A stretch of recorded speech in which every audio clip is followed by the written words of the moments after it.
Back live in Chicago at Starrcast III, and this is the one everybody's been waiting for. Mark, what is going to happen when this man gets a live mic when CM Punk is at Starrcast III? I've interviewed CM Punk. He's a challenging interview, and I mean that in a very good way. CM Punk's a cagey guy. If we're ever going to learn about his future plans, it's going to be right here, right now at Starrcast. Will he ever return to the ring? Will he be at All Out tonight? We're going to find out everything right now at Starrcast III on Fight TV and on pay-per-view here in Chicago. Would you please welcome our host for this exclusive blockbuster interview from PWIinsider.com. Here's Mike Johnson.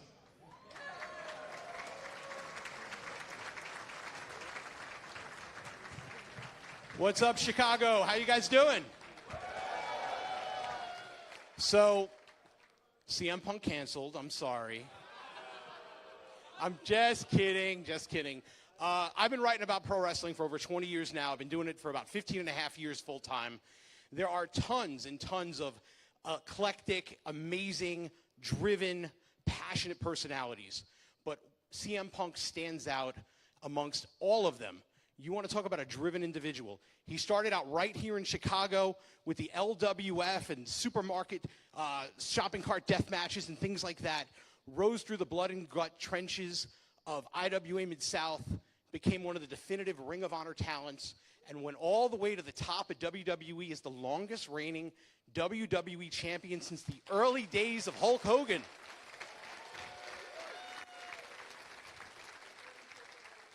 He's had an amazing career, and several years ago it ended like that. But he's moved on. He's done a lot of other things. We're going to talk about that as well. You can call him the Second City Superstar. You can call him a Second City Saint. You can call him a straight-edge superstar. He is CM Punk, and he is the best in the world.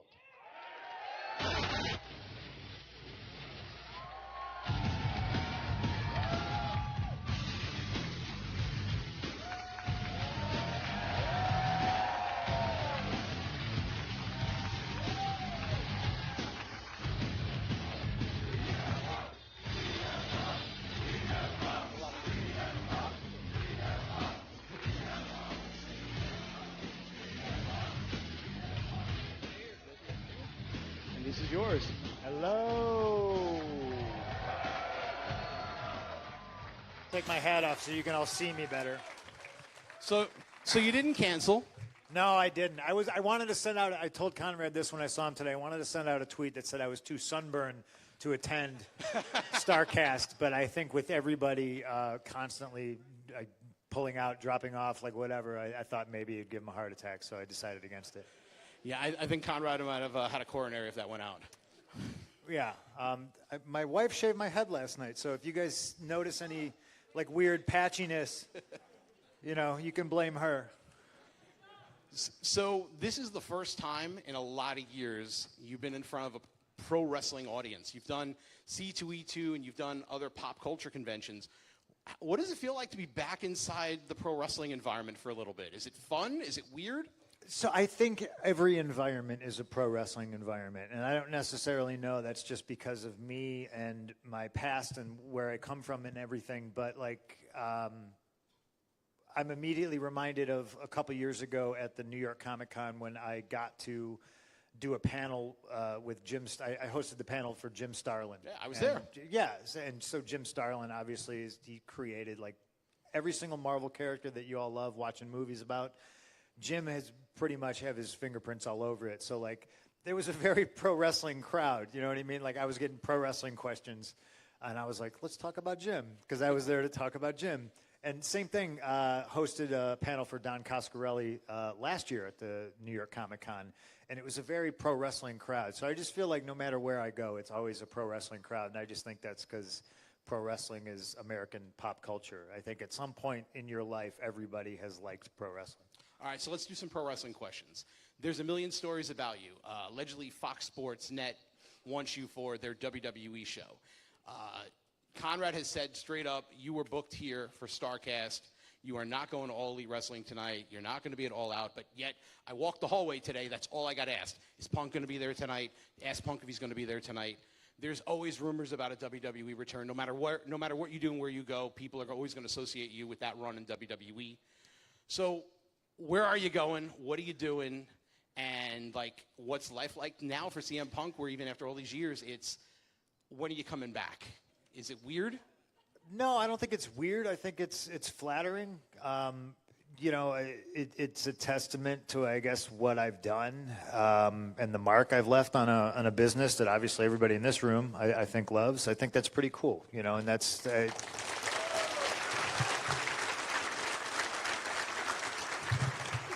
When are you coming back is always a lot better question than when are you going the fuck away. You know? And trust me, people ask me that all the time too. So, you know, it's a nice healthy balance of both. So I mentioned a couple of these rumors and the speculations that are floating around about you. Before we go any further, we dive into the past and some of the stuff you're doing today. You want to address any of this stuff? AEW, Fox, any of this? I mean, none of it's. I'm not going to be anywhere. Ape was in Los Angeles for like a week and a half. So I haven't seen her in a minute. So I'm going to be hanging out with her tonight. I hate to burst anybody's bubble. I'm sorry. Priorities. It's like this polite smattering of like, they're like, and you know, there's somebody out there going, somebody's out there going, he's working us. He's totally working us. That's the nature of the beast, right? Like, that's the thing. And that's kind of that's a good thing and it's a bad thing about pro wrestling, you know? Because a lot of people talk shit and and then you see them in person and you're like, hey, and they're like, they give you a hug. I was working you, brother. And you're like, fuck you. Like, get the fuck out of here. I don't got time for that shit. So, when you left WWE in January 2014, you were in a certain place, obviously unhappy, unhealthy. We're sitting here in August of 2019. What's life like for you now as you're trying to do these other endeavors like acting and moving on and being happy in life? Like, what's life like for you now compared to the grind of pro wrestling, and how much do you think you've grown or changed in that time? I think the big difference is I'm in my own bed every night. And even if that's not necessarily my own bed in my own house in my city, I'm centrally somewhere. You know, like shooting a movie, I go back to the same spot every single time, and I can sleep and I can rest. And there's days off, and there's different things that help you along. Life for me now is I'm pretty fortunate, you know, and it's obviously, I think, you know, thank you to everybody here who's ever, you know, bought a shirt, come to see a show, bought a comic book. You know, I've been, I don't like to say blessed. That feels really religious.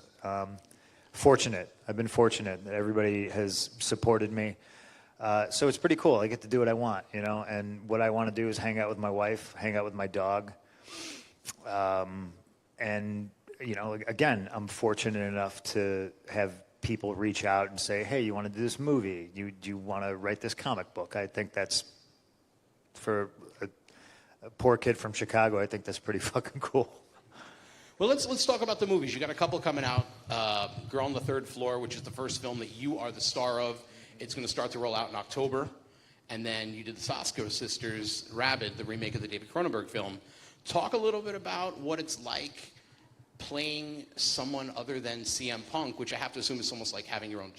Punk's probably like your shadow in a lot of ways. And a lot of you is CM Punk. What's it like stepping out of that and playing a different role? It's fun. You know, it's make-believe, right? So I get to tell stories in a different way. And I used to tell stories in a wrestling ring, and now I get to tell somebody else's story. And I think the interesting thing about, you know, movies or television is a lot of the time it's somebody thinks of you and goes, oh, you would be perfect for this. So far, the two roles that I've had in movies, the guys are pretty much jerks, so that tells you a lot of what my friends think of me. But it's a lot of fun, you know. I think the Saskas are tremendously awesome. I've been fans of them for I don't know how many years, and it's just because I randomly stumbled upon their first film, Dead Hooker in a Trunk. Classic. You'll see it soon on the Disney Channel. If you've never seen or heard of Dead Hooker in a Trunk, I highly recommend it. And it's just very punk rock guerrilla. You could tell shoestring budget, and these two female directors made this movie. And I was just like, this is great. And I just remember tweeting about it. And like, it's kind of the fun thing about Twitter, right? You get to connect with people across the world that you normally wouldn't connect with, and it's just like, oh, let me say I love this movie, and then they were freaking out about it, and ever since then they've been saying, oh, we want to work with you, and it finally, the planets align, and I got to do it.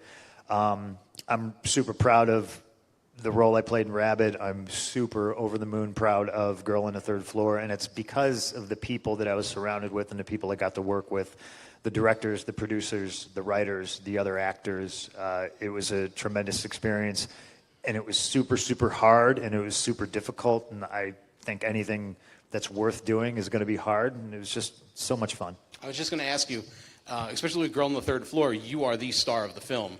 So what is that pressure like, where the entire set and the entire production revolves around you, compared to working a WrestleMania main event against Undertaker or a big pay-per-view where the entire show is built around you, and the success or failure of that match leads to how people look at the show?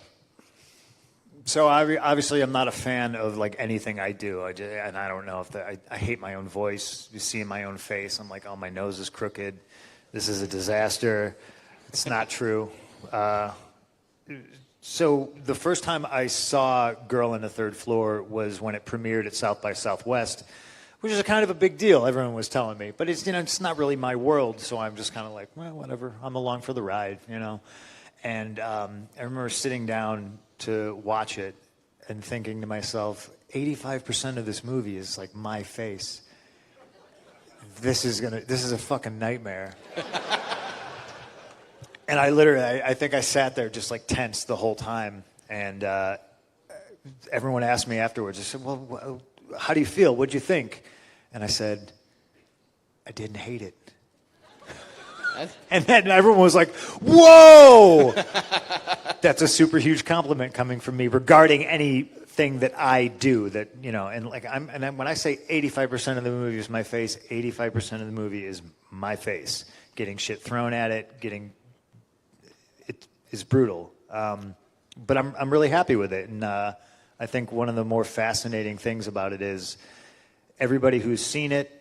Across the board, I saw one negative review, and it was hilariously written, and it was just a comment about me where the person said, so-called Phil Brooks looks like Henry Rollins. That was the negative part, and I was just like, that's pretty fucking cool. I was just going to say, with your love of music, which is pretty legendary, I don't think you're going to see that as a negative. Yeah, a lot of parallels people are throwing out. They see a lot of Bruce Campbell in the role, and that's because I had to be clean-shaven, which was the worst part of the movie for me. It was shaving every morning. They say Bruce Campbell. They say Jack Torrance, Shining. So there's been a lot of cool, iconic horror movie characters that I've been compared to, and it's all flattering. The movie was fun, and my October is going to be super, super busy promoting it. There's going to be a big premiere in L.A., New York, and there'll be one here in Chicago. I wish I had the info for you. I think it's going to be like middle of October. Check his Twitter. Yeah, it'll be on there. Do we know a release date for Rabid yet? Like, I looked this morning and I saw a I date do, for Russia. I do, but I can't tell you. Oh, come on. Yeah, so Rabid just premiered at the Fright Fest festival in London. Big 20th anniversary of a huge horror convention out there. And again, rave reviews. I know when it's going to come out, and it's going to be wide theatrical release, so everybody's going to be able to go see it. But I just can't tell you the date yet. They have a gag order, and they told me, and I'd be a real big dick if I spoiled it. All right. Yeah. All right, so one more acting question. In wrestling, a lot of people stay within the confines of their public persona most of the day, and they get in the zone. Is it that way for you on set, or are you able to drop the character? Like, are you finding yourself to be a method actor? Yes. Like, no. No, I think, I don't know. I think for some people, they have to be method actors. I think for me, I was reading the script, and it was just, every day, hey, what do you want to do today? What do you think of this? I'd be able to bounce stuff. And I'm fortunate enough to work with such a brilliant guy. The director and the writer's name is Travis Stevens, and he's amazing. I actually accepted the role like sight unseen. I didn't even read the script. I just saw his name, and he produced one of my favorite documentaries called Uderowski's Dune.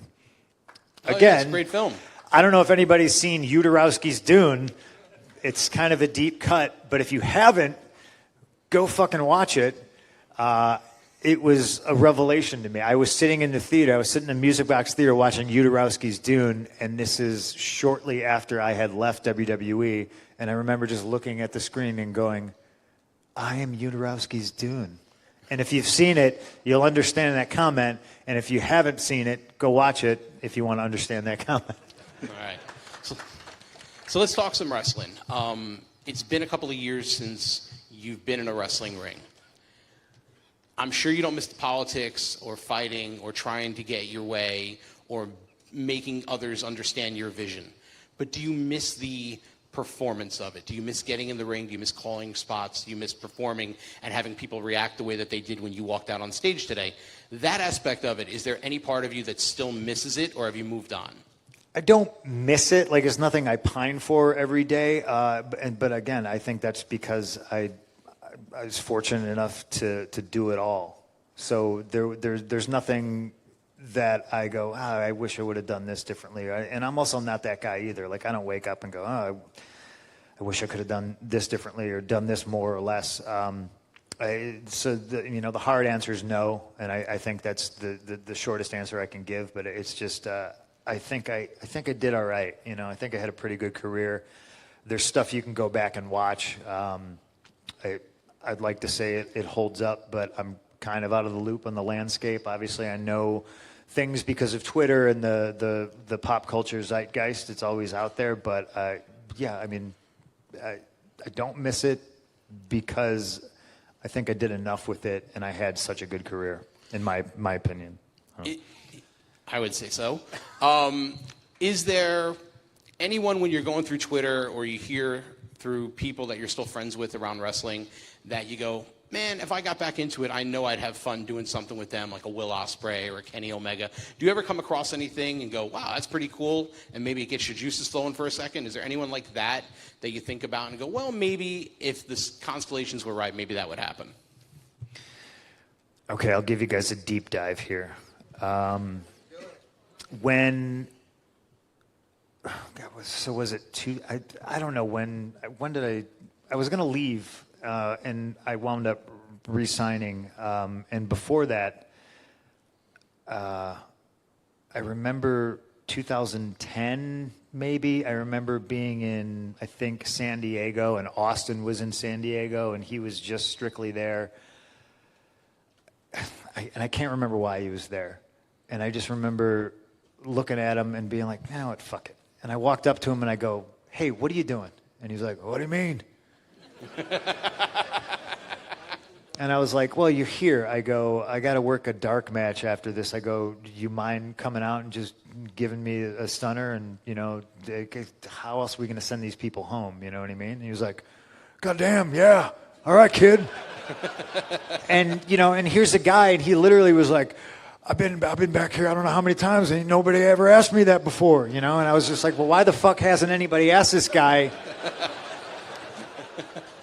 Because I was like, I'm out the door. I might as well, be able to say I took a stunner. And I remember, like, I grabbed, like, all the heels that were involved. It was like me, R-Truth, like everybody. And I was like, oh, here's the deal, guys. He's going to come out, and he's going to stun everybody. And everybody was just like, what?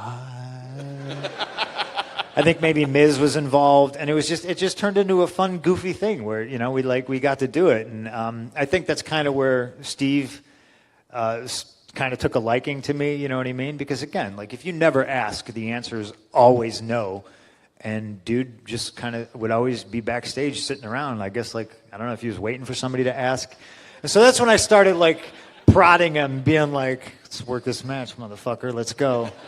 You know what I mean? And I think there was a sliver in time where it was going to happen, and then the next minute it didn't. But so I kind of look at myself, not that I'm of Steve Austin's caliber, but I kind of look at myself like that now, and I wonder, because I'll see people like Marty Scurll, I know has. Marty Scurll, yeah. Did I pronounce his name right? I always want to call him Skrull because I'm a Marvel Comics guy, and I know that's probably annoying to him. But he's a super nice guy. I did the C2E2 signing, and me and him were like right next to each other. He's great, and I saw that he said he would like to wrestle me, and I was just always kind of like, oh, that's. So now neat. you're Austin. What? Now you're the Steve Austin. I mean, maybe kind of, but it's interesting how that works because, like, again, I can tell you, I sit here like, I know who Will Ospreay is. Just because I don't watch wrestling, I've never seen him wrestle. I've seen, the clips on Twitter of him doing shit, and I just go, Jesus Christ, what? Like, wow, I can't. I'd be able to do something with that. I can't do that. But I do think it goes to, it speaks to taking the initiative and so like a guy like him, and it's only because he put the foot forward. I look at guys like Kenny Omega, and I know he's like the big match, guy now, and I kind of look at him and I'm just like, I don't even know if I'd be able to keep up with these people now. But then again, I overtrain and I try to bike 35 miles a day and I overdo it all the time. I don't know, but there's no one person that jumps out at me and I go, oh, that guy. You mentioned overachieving, and there was a time period where you were in WWE, and you came in, and the term independent wrestler was like a black eye on you, as if it was you had done something wrong. And you rose up in the ranks over time, and there were a lot of highs and lows, but eventually you end up in a top position. You open up the doors for guys like Bryan Danielson to come in, and they succeed. And now you look at, we've come from a period where you were talking on TV about how you wanted to affect change after you won the title, and you look at things at how every independent wrestler is now being chased down for a big money contract, and guys are told, go out and make a name on the independents, and then we'll come hire you for NXT. And you look at the whole landscape of WWE changing, where guys can go on vacation, which is crazy. Do you realize a lot? Wait, what? Yeah. Guys can take time off. Seth Rollins and Becky Lynch just took 2 weeks off, and they're the top 2 stars on Raw. They went and got engaged. I'm not even kidding.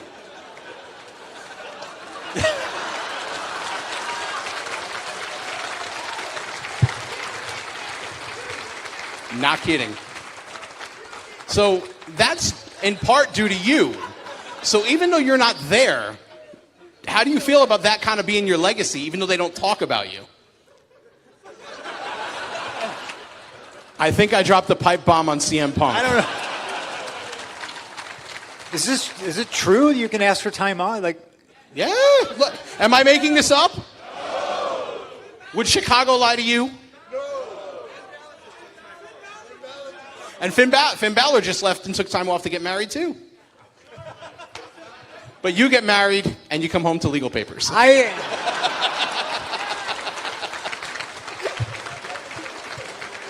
But it shows how much they've changed since you were there.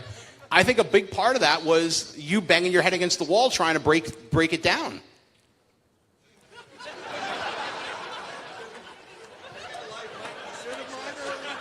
I broke CM Punk. I'm sorry. I'm going to need some time off. Holy shit. I don't know if I have anything to do with that. And if I do have anything to do with that, it's probably because I eventually said, peace out. I've asked for time off ad nauseum, and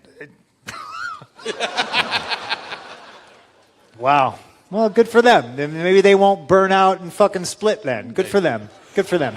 Well, I can't fault anybody, you know what I mean? I think that's fucking great. That if that's true and you don't get punished, because that's the other thing.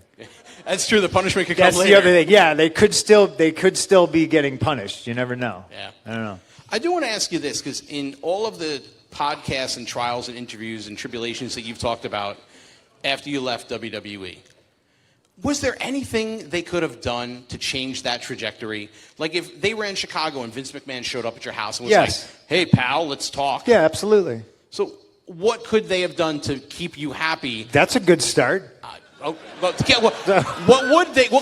Theoretically, what would have made you happy at that point? Nobody talked to me. I went into their office and I was like, I'm going home. And they're like, what do you mean you're going home? And I was like, I'm going home. I've been asking to go home, and like, I'm not going to make it till Mania. I'm going to fucking die. It sounds extreme, and it sounds, you know, I know the people who don't like Phil will be like, you were fine. But for Christ's sakes, I mean, Ambrose ain't here this weekend. Why? MRSA infection? Yeah. Okay. It's some serious shit. Yeah. And that's something I had that I didn't know that I had. You know, and I was like, I just want to go home. Please go home. No, guy, we need you for summer. You know, and so I went home, and then I got a text like maybe 4 days later, and Vince was like, "You ready to come back to work?" And I was like, "It's been fucking 4 days." Like, and then he told me he was suspending me for 2 months, and I was just like, "Cool." I busted out my calendar and I looked, and of course I was like, of course the suspension ends exactly like the day after WrestleMania. I was like, oh, I'm being punished. I can't do WrestleMania. Fine. And then the 2 months I was suspended, and then nobody ever dialed me up and was like, hey, your suspension's up. I wind up finding a check. This is all, I think I covered all of this. This is all retread. I'm sorry. But I found an uncashed royalty check, and I was just like, calling him up to be like, hey, can I get this reissued? It's a year old. My bank won't cash it. And then just nobody called me. They ghosted you. Nobody called me back. And then, you know, and then 2 days before I was getting married, somebody gets a hold of me and they're like, hey, you know, this, that, blah, blah, blah. And I was just like, hey, can I talk to you when I get back from my honeymoon? Which apparently now sounds like it would be a reasonable thing to ask for. And then, yeah, magically 2 days later, special FedEx shows up at my door, and I'm fired. And I was just like, all right, well, what are you gonna do? Hell of a wedding gift. What are you gonna do? I gotta get married. I can't deal with it now. That's the way it happened. So your question, could they have done something? Yeah, they could have fucking talked to me. So the tail end of that is everybody who's had some sort of issue publicly with them over the years, whether it be Bruno Sammartino or the Ultimate Warrior, anybody, at some point they all come back. And the narrative and the speculation is someday he's going to come back. When's the last time you had any conversation or contact with them? And would you even be open to talking to them about coming back? And maybe not, I don't think you'll ever be a full-time wrestler again, but there's lots of things they could do with CM Punk the persona. I'd do it just to be like, I'm going to need some time off. Found your new T-shirt. It's so fucking great. You like sign a full-time contract and come back, and on the first day be like, oh, I got this vacation planned, and I got all this stuff, you know. That'd be funny. If Paul Levesque or Vince McMahon called, would you take the call? Would you be open to having a conversation? Dramatic pause.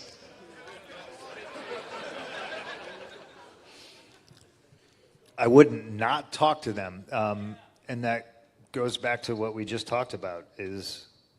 I mean, what other, on what planet, in what other business does somebody suspend somebody else and then they like don't come get them after the suspension? That's like, why is it up to me? You know, it's just a weird situation. But that being said, I'm over it. I've been over it for a very long time. You know, it's in the past. I'm 40 years old, and I try to be as zen and as wise as I possibly can be. And my life has taught me a lot of the times that I would be confrontational when there's maybe no need to be confrontational. You know, if somebody cuts you off in traffic, like, really, who gives a shit? You know, you're gonna see them at the red light. You know, and people who are racing to that red light, like, I'm not racing to that red light anymore. Like, I'd be. And this is the dangerous thing, and this will be taken out of context, and this will be lesser websites, clickbait for the next week. But I'll have a conversation with anybody, you know. But it's nothing I'm reaching. Like, I'm not calling them, you know. But if they're like, oh, hey, I mean, I'll talk to you, you know, and see what you got to say. But it better be good. So the door's unlocked, but you're not going to be the person to open it, is what you're saying. Like I said, I think I had a pretty good career. I don't think there's anything left I need to accomplish. And you know, there was stuff done under the guise of business that was absolutely personal that I've let go. And you know, it's just like I knew that I know who they are. And if they didn't talk to me then, why would they talk to me now? So like, why is it? It's not an issue in my life. I'm just like, well, whatever. 5 years ago, one of the talking points after you left was you never got the chance to do the WrestleMania main event. 5 years later, is that something that you still look at as like the unmarked check on your list, or do you come to peace with that? And how do you get to the point where you come to peace with, I'm not going to get to that point? So I think in wrestling culture, I think there's a lot of toxic garbage. I think, but I think it's like that in sports across the board. I have friends who play baseball. I got friends who play hockey, and I think there's always that push to be the tough guy and I got to work hurt. Obviously, in pro wrestling, it's more so, you know, because back in the day, if you didn't work, you didn't get paid. It was still very much like that when I was on the road full time. I mean, if I missed a house show loop, which I never did, I wouldn't get a fucking paycheck that week. You know what I mean? I think it's 2019, and I think all these sports organizations need to address that. Yes, there's always going to be people who will abuse the system and be like, oh, you know, I'm hurt. Like you'll see Major League Baseball reports like so-and-so out with pinky swellness, and you're just kind of like, all right. But I also understand that if you're paying this guy $10 million a year, and it's a 160-game season, you know, like his pinky hurts, let him sit out the game against the Blue Jays. Who cares? Like, whatever. But in pro wrestling, there's always this pressure, and it's very real from the office about you have to make these shots, and they make it this toxic masculinity thing about like, you know, oh, you got to do this, and look how tough I am, and I think that's really, really stupid, and I think it gets people hurt, and I think it gets people killed. I think it's a dangerous thing, and apparently you can fucking ask for time off now. So I think that good. If that's true, Mike, I think that's great. But I still think they need to address other things. Like there should be I don't know, off season. You can rotate people. They got 300 fucking people on the roster. You know, every sports organization, every team should have a professional neurologist on hand for concussions. It's something that I know they don't do. They should have better doctors. All right. Let's not go further down that rabbit hole. You talk about the pressure of making the towns, but I also think, having interviewed probably thousands of pro wrestlers at this point, a lot of it is also self-inflicted and self-pressure. That was kind of my point about, I'm sorry to cut you off, but like the WrestleMania main event, like I thought that was, I look back at it now and it was like a mechanism in my head that like, it doesn't fucking exist. You know, it's just like, to me, that last WrestleMania I worked, it was evident that I was never going to get that last match. And at that point, I didn't care. I just wanted to be paid the most. And that was, to some people, even ridiculous. But given the top of the card and like where I was just like, no, like pay me. Like if you don't want, you know, like you give me what I want or pay me, you know.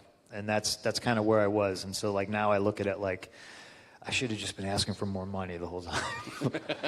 Well, you're talking about the Undertaker match in New Jersey, right? Yeah. So there's that was in New York, pal. Well, according to them. Listen, I'm from New York. Pal. I assure you it was not in New York. I know. I was there. It was in New Jersey. The swamps of Sea Caucus, 2 feet away. There's that urban legend, and you kind of talked about it in interviews, like, oh, what's next? What's next for me? But there's this urban legend that was talked about when that match was announced, that you were mad and upset that you were wrestling The Undertaker at WrestleMania. Is that true? And how does a guy who used to wrestle for Ian Rotten for little money and works his way all the way up to a top position in WWE get mad or upset that he's wrestling Undertaker at WrestleMania? I don't remember being mad that I was wrestling The Undertaker at WrestleMania, because I think if you look at it, that the whole streak thing was like a big thing. Yeah. I think I was probably mad about the way it was presented. I was just like, well, I just want everything I'm involved in to be the best it possibly can be. And if you're just another guy wrestling The Undertaker at WrestleMania, it feels like that's exactly what you are. You're like, oh, The Undertaker needs to beat somebody at WrestleMania. Here you are. So I had ideas to actually build it up and make it look like a threat. And I never felt I was. I was disappointed in that, but I was never mad I was wrestling The Undertaker. You know, I thought that was, I thought it was a good match. I love that match. You don't gotta clap. It's all right. So okay, clap. Getting back to the pressure that guys put on themselves and women put on themselves to perform, Harley Race was a huge influence in you, and he just passed away a couple of weeks ago, unfortunately. Talk about his influence, because there are times that you would talk about what would Harley do as kind of being your mindset at times, and he's the guy who was one of the most important wrestlers of his time period, one of the last traveling NWA World Heavyweight Champions, and a legitimate tough guy who beat up Vince McMahon allegedly and pulled a gun on Hulk Hogan allegedly, and all these other crazy stories you hear about him, which I heard the Vince story was true this week. Les Thatcher told me that, so someone blame him if it's not. Well, it must be true then. Yeah. I read it on the internet, so. That's it. Well, on certain sites. But talk a little bit about Harley. Talk a little bit about Harley and his influence on you and what it was like learning under him. I mean, I wish the guy was still around. And this might sound really, really cruel, but the last couple of years weren't kind to Harley. So it's just like, now that he's passed on, I feel like it's more of a relief. He wasn't surrounded with like a whole bunch of, he's watched everybody go, and then I know the last time I spent a little bit of time with him is, he was in and out and he didn't know who I was, 1 second, and then the next second he would. So, that's life, right? Harley was kind of a guy that I never thought I would ever wrestle, or not that I wrestled him. He did take a bump for me though, so that's pretty cool. But I never thought I would work for him or anything. And my buddy Ace moved back to Kansas City, and he started working for Harley, and he wound up buying Harley's gym, running Harley's gym. And Harley would bring me in anytime he could. And I want to say, like, one of the first times I got to quote unquote work with him is when he was brought in to do was it Mid-America Wrestling, like a title tournament, and he refereed the finals, and I was in that match, and I just remember him being like, all that 1, 2, 1, 2, 1, 2 shit, don't do that. And I said, yes, sir. Because he couldn't get up and down to count to 3, you know what I mean? And it taught me a valuable lesson. It was just like anytime the Crusher would cover somebody, that was a finish, because nobody kicked out on the Crusher. And it was like one of those light bulbs that he helped set off over my head that he didn't inadvertently explain to me, but it was like one of those things that, like, oh, I get it now. Every time I was on the mat, like somebody, headlock takeover, he'd come over to check on me, make sure my shoulders weren't down, and he'd stick his fingers up my nose. And his nose were just like, his fingers were like gigantic. So it hurt. It wasn't like, oh, he's got his fingers. No, it was just like, oh. And they smelled like nicotine, like cigarettes. Like, it was brutal. And that was the same night. I can't remember if he took a bump for me that night or if it was a different time, but that was the famous story of spent all night in the bar with them, and then I had to give him a lift in my brand new car back to the hotel, and he threw up all over my car. That's a good one. There's a whole new generation of people who probably don't know that story, but it's quite the badge of honor. It's very strange. I remember at the end of the night, like he barfs in my car, and he's like hardcore about it because he's like throwing up in his mouth, and then he's spitting it out the window as we're driving, and I start to like pull over, and he famously says, as he chokes down vomit that's in his mouth, "Don't pull over. It'll alert the authorities." I was like, all right. So I keep driving, get to the hotel, we get out, my car's covered in puke. He's covered in puke. And we walk him to, me and Ace walk him to the elevator. And Harley turns around and he goes, well, my friend, can you ever forgive me for throwing up in your car? And I said, yeah, Harley, don't worry about it. And then he went in and hugged me. He had puke all over his chest, and I was just like,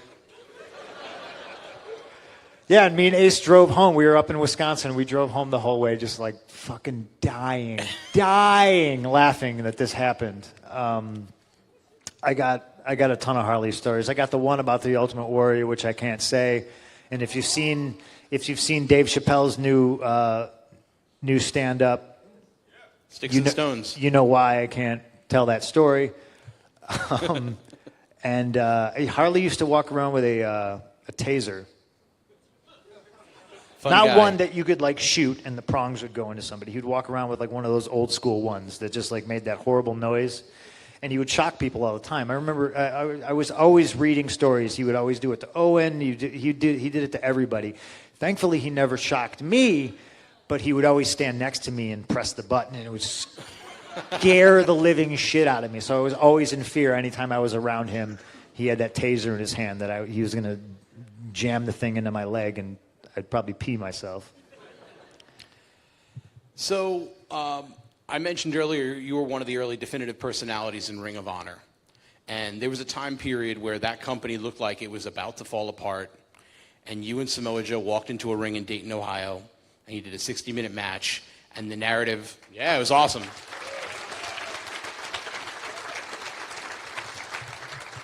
The narrative immediately went from ROH is doomed to ROH is great. And you went on to do a trilogy of matches with Joe, one in Chicago, the final one in New Jersey. Those matches don't get talked about or celebrated as much as some of the other stuff that you've done. Obviously, the WWE stuff was on a bigger scale. Talk a little bit about those matches and the mindset of walking in knowing you've got this company in your back and you've got to try and fix it and make it better. I don't know if we ever approached it like that. I really don't. Really? Yeah, I don't think me and Joe were like, well, this is it. I think we were just like, fuck it. Let's just go have fun and, let's tell a cool story. I really want to use the headlock a lot.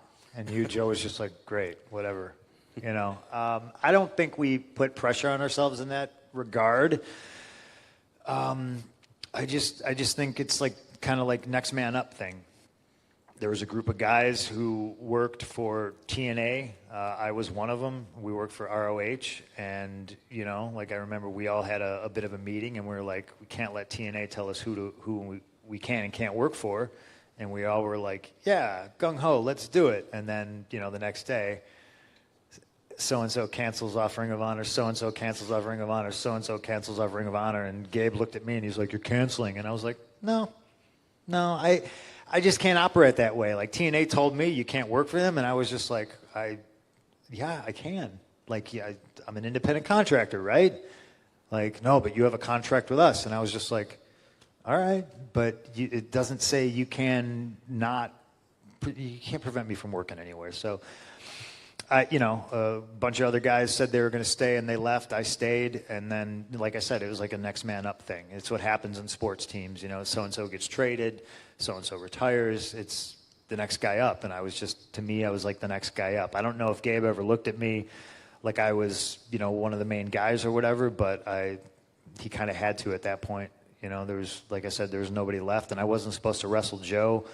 And I'm the one who floated the idea of a 60-minute draw because I was just basically like, well, if Joe just beats me, then he just beats me and there's nowhere else to go. Who's he going to work with next? So I think the idea of the trilogy came based out of that. And it was almost out of necessity. But I don't know if me and Joe ever approached it like we were saving anything. We were just maybe thankfully too young and naive to realize that, like, if we shit the bed, that it probably wasn't going to be in a Ring of Honor anymore. I feel like you and Joe had like one of the most celebrated wrestling bromances in that time period. You guys were like peanut butter and jelly. It just seemed like it was like one of those matches and one of those clicking of personalities that worked. I don't know how close you are to him anymore. I don't know if you still follow what he's doing, but what are your memories of working with Joe? Because I don't think you guys would have had success, but I don't think you would have had success the same way that you did if it hadn't been for that rivalry and that friendship. I think the rivalry had success just because of ideas. You know, I looked around. I would always look around at the locker room and like the landscape, and I would always be like, okay, what's missing? What's nobody doing? What's everybody doing? I'm going to try to do the opposite of that. And I don't take credit for anything. I think those who were there know like who did what, who's responsible for whatever it is. I think you can see my fingerprints all over stuff. There was a rash of 60-minute draws after all that, and like I apologize for that. But I loved working with Joe just because it was one of those things that it was easy. It wasn't always necessarily not difficult, if that makes sense. But working with Joe was easy. But the dude would beat the shit out of you, you know. So not that was a bad thing. That was just kind of like the style we worked. And he was a bigger dude that I felt like I'm not the smallest guy, but I'm not the biggest either. But I could get away with doing more with him because he was a bigger guy and he was a better base. And I think that's another thing that made the matches so much different, is because it was believable that I could stand up to Joe because he's not, 390 pounds, but there wasn't such a drastic like Rey Mysterio-esque size difference. Working with Joe's a peach, Hopefully, whatever he's doing now is fun and good, and I hope he's happy. There came a time period where the WWE contract offer came, and you left Ring of Honor. At that point, you were one of the top-tier talents in Ring of Honor. At one point, you were running their wrestling academy. You were the world champion, all these other things. The offer comes, and obviously there's more money, more fame, more adulation, bigger schedule. Was it hard to divorce yourself from Ring of Honor after all those years of working so hard to make that a destination for wrestlers and for wrestling fans? Before there was an AEW, before there were these other groups, and every promotion every city had 5 independent shows, there was Ring of Honor, and that kind of became all rivers flowed to Ring of Honor, and then people went from there to other places. Was it hard to let Ring of Honor go and move on? Because that last night in Chicago. I mean, yeah, watch that. I cried like a baby. Yeah. And I don't know if it hit me until that exact moment how much it was going to suck, because I was going into the unknown. I really, really was. And there wasn't a whole lot of hope. There was, you're going to get used the wrong way, and this, that, but I was at a point where I had to see what I could do, because that's just me, and that's who I am. It's like you climb the mountain and you realize, oh shit, there's another mountain. And then you climb that mountain and you're like, man, it's just a plateau. There's more to go. So I was always trying to go there. And WWE in my career, I don't think was ever the final. I don't think I ever aspired to be a WWE guy. I think I wanted to wrestle in Japan, because I think all my heroes wrestled in Japan. I thought All Japan Wrestling was, 93 was like far and away best wrestling of all time. And I wanted to go there. I got to go to Japan. I was like, fuck yeah, I made it. And then Hashimoto tells me, maybe too big lightweight, not big enough heavyweight. And like next thing I know, I've canceled all my bookings because they were supposed to bring me on the tour. And then they tell me I'm not on the tour. And I was just like, ugh. So I call up Gabe and I go, hey, can I have that booking back? And Gabe was like, oh, yeah, because Gabe was always inundated with that. Like, Carino would always be taking guys, and guys would be canceling off shows, Homicide, Low Key, all that. So Gabe was thrilled that I was, back on the show. And then I told him, I was like, I don't think the Japan thing is going to work out, and I'm sick of being jerked around about you're on the tour, you're off the tour. So I was just like, let's just fucking make something here. And I think we did make something there. I think I'm super proud of Ring of Honor at that time, because I feel like we made it a destination, just like you said. And it's still going today. Yeah. I think at that time it was a destination for guys to go and not only work and get paid well, but also learn. And that's kind of, like I was like, I want to work with Jimmy Rave. And Gabe was like, what? Why? And I was like, there's fucking something about him. And, I think he'll maybe learn something. Not that I'm, professor or anything like that, but it was very hard. It was very hard to leave because, like I said, it was just unknown. It just felt like time to go. So you go to WWE, you go to developmental and OVW, and there's a story that gets passed around. I believe at this point you might have even been the ECW champion in that wonderful resurrection. Sorry, not you, just their perspective on it. But there's a story that floats around about a night with you and Tony Atlas backstage in OVW. I wondered if I don't think you've ever told it from your perspective. I'd like to give you that forum. It's a funny story. At the time, it really wasn't. I was the ECW champion. I was set free from my OVW obligations, meaning they told me you don't have to live in Louisville anymore. You can go wherever you want. And I was just like, cool. I mean, I might as well just stay here and hang out, I would still go to the OVW shows every night just to watch. And that day, I believe Joey Mercury came up to me and he goes, hey, I'm going to sign a TNA contract. And I was like, really? I was like, oh, good for you. So it turned into, this is the last time we're ever going to get to wrestle each other. And I was like, oh, yeah, all right. So I went to Danny Davis and I said, hey, can I work a dark match? And Danny was like, you can do whatever you want, kid. And I was like, great, I'm going to work a dark match. And it spirals out of control into this 4-on-4 tag. I can't remember exactly everybody who was in it, but it was literally like, oh, Seth, you're my buddy. You're in the tag match. Oh, Spears, fuck yeah, let's do it. So. Just trying to have fun. Yes, just trying to have fun. So like I said, I'm the ECW champion, whatever the fuck that means. And I'm alone in the locker room, and we talk. We're all going over this match. Like Mike Krul was in it. Oh, he was so good. I think Cody might have been in it. I can't like I said, I can't remember. Look it up. And so I pull out my bag, and I'm getting ready, and I tape up, and I'm Xing out my hands, and I'm like, this is just gonna be fun. It's gonna be friends, goofing off, but having a good time. And Tony Atlas walks in. He's like, hey, and I look up and I'm like, oh, hey, Mr. Atlas, hi, I'm Phil, nice to meet you. What are you doing there? And I'm like, I'm just putting my gear on, I'm going to work a dark match, And he's like, looks like you got 2 broken arms. And I just go, yeah, because I got no idea where he's going with this. And I'm just like, yeah, okay. And it's that awkward, and he just says it again. He's just like, I mean, all that tape, it looks like you got 2 broken arms. And I just go, well, it's just the thing I do. I tape up so I can draw the X's on my hands because I'm straight edge, and I can see like this is just. You're not it's not registering. I'm not getting through to him, and I after I get done explaining it, and he's just like. Well, you know what I think? I think if you don't listen to your coach, you're never going to get called up to the big show.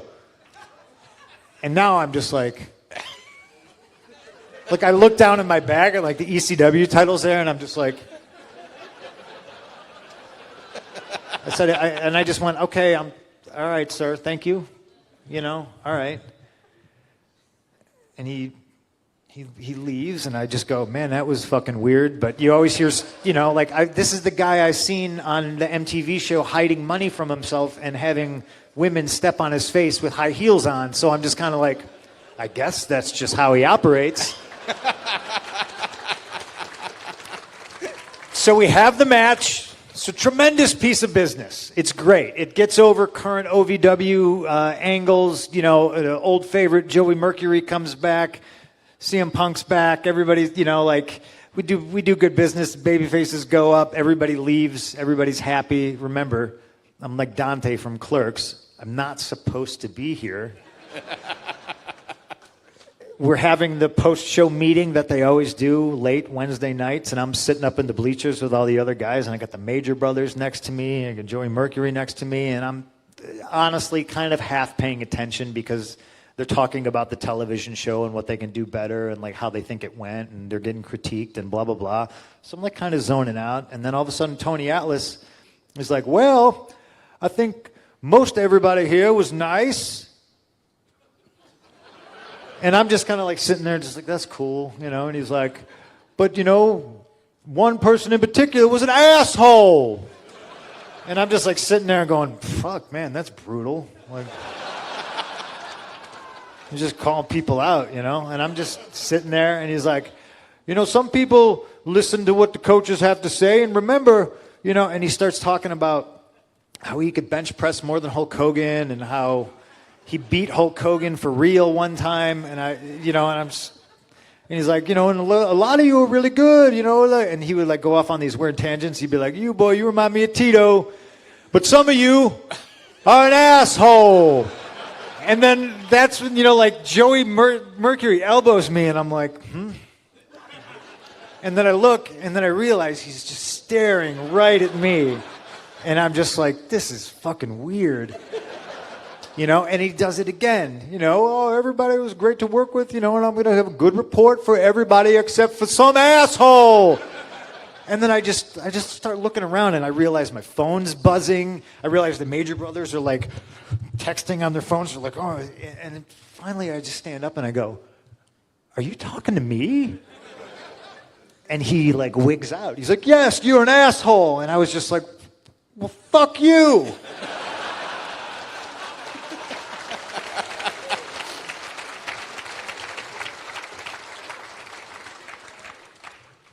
And I may have said, I didn't say, do you know who I am? I said, you don't even know who the fuck I am. I said, you don't know his name. He called Spears Mr. Piers.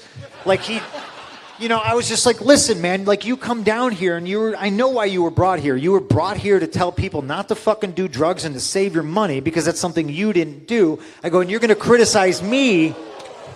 Listen, it's in the past. I've buried the hatchet with Tony Atlas, all right? I don't want this to fucking be dug up or anything like that. This is literally like over 10 years ago, and we fucking talked and we hugged it out. But at the time, I was like, bro, like, I was like, I'm the guy who just made it out of here, surrounded by guys who are trying to make it out of here, and you're attacking me, and I don't know why. And he started talking. He was like, I told you to take the wrist tape off, and you didn't. And I was just like, dude. And he was just like, well, go to hell. You'll never make it to TV. And I was just like, I'm on TV. I was like, I don't have to be here. Why am I being punished for coming back and trying to help? That was the last time I showed up at OVW. It turned into a big thing. It turned into a big thing. Those who politically didn't like me loved it because they went straight to Vince and they're like, literally, we're going to get you fired. I was just going to say, what was the aspect of the story I've never heard is, what was the fallout from WWE management itself after all that? Well, to go back to a lot of archaic, dumb, toxic bullshit pro wrestling things, that's what it was. Everyone was like, oh man, you're going to get fired. You better go talk to Taker. And I was just like, the fuck for? Like, what? Why? You know, like, this guy fucking attacked me. Like, I'm not going to eat shit just because he's fucking Tony Atlas, you know. The next day, somebody else who was very excited to tell the office was Nova.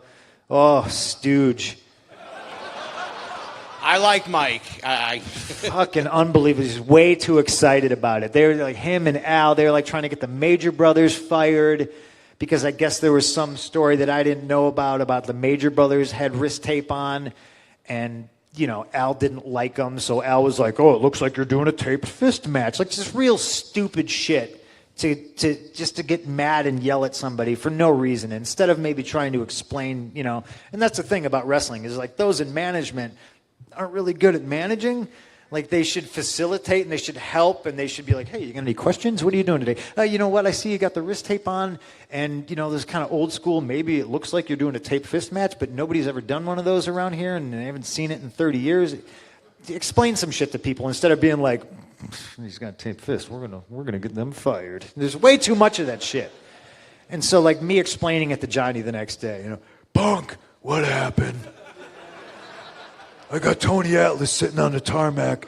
Tampa International says he's not getting off the plane until he gets paid. And I was like, what? What the fuck does that have to do with me? Well, he doesn't want to go to FCW and get yelled at by somebody. Apparently there was a problem. I'm like, yeah, there was a problem. And I told him what the problem was. And we ironed it all out. And, I remember walking into a locker room. Somebody ran and told The Undertaker because they were so excited because they thought The Undertaker would get mad about it and I would get fired. I'm not going to name who it was. And, it's in the past. Was it Nova? No. Okay. No. Oh, I did name drop Nova. You already name dropped him, so. No, it was somebody on the main roster who never liked me and has tried to get me fired more than one occasion. What does it rhyme with? So I remember I go to The Undertaker. I go, so did you hear any good stories lately? And he just laughed and he was like, yeah. And I was like, all right, great. We good? Yeah. All right.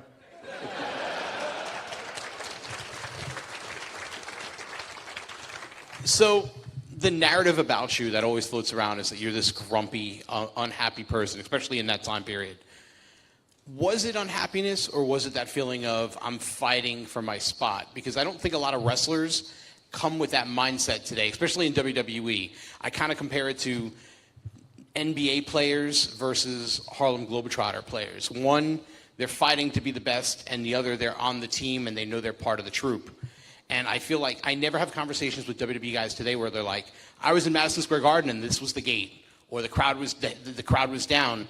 And your generation, I think you were one of the last guys to be obsessive compulsive about that, was what am I doing wrong? What can I do better? What are the houses? Where were they last time? And that narrative about you is like, oh, he was so hard to work with. He was such a pain in the ass. He was a miserable SOB. But who says that? It's just Twitter. Some kids Twitter, stories, some kids on the internet that heard a hand, so a story third hand.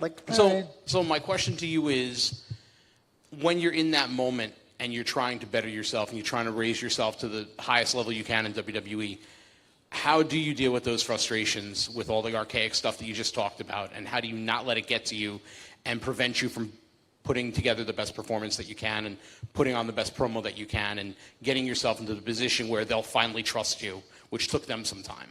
I don't think they ever trusted me. And I think the reason I loved wrestling so much is because when I was in the ring, bell to bell, I didn't have a boss. And I always said and did things in the context, especially of house shows, where I didn't have to run anything by anybody. I would literally just do stupid shit off the cuff. I remember when... So road to WrestleMania, I'm wrestling The Undertaker, and the first week after I won maybe this is the genesis of the Undertaker. For that match? Yeah, so I remember saying this is a really stupid way to wrestle The Undertaker at WrestleMania. I forget who was writing at the time, but he got fired right after that. Whoever the creative person that was behind that, he was let go by the company the next. I just thought it was a really weird we're having this fatal four-way to see who wrestles The Undertaker it felt like a disconnect. I was like, it's kind of weird, but whatever, I'm winning, okay. And everybody in the match agreed. It was like Randy and Big Show. I was like, yeah, it's weird. I don't know. But then I remember being in Indianapolis the next week, and I was wrestling Kane, and Michael Hayes comes up to me. He's like, all right, Kane, Spike, 1, 2, 3. And I just went, huh? I was like, what? Okay. That's what we're doing? I'm wrestling The Undertaker in 4 weeks, and what are you guys going to beat me every week? What? And he's like, talk to Vince. All right. So I go talk to Vince. And Vince looks me in the eye and he goes, I've been doing this a lot longer than you, pal. Trust me, you're going to be more over as a heel after you lose. And I was just like, okay. How do you argue that? At that point, I was just like, yeah, all right.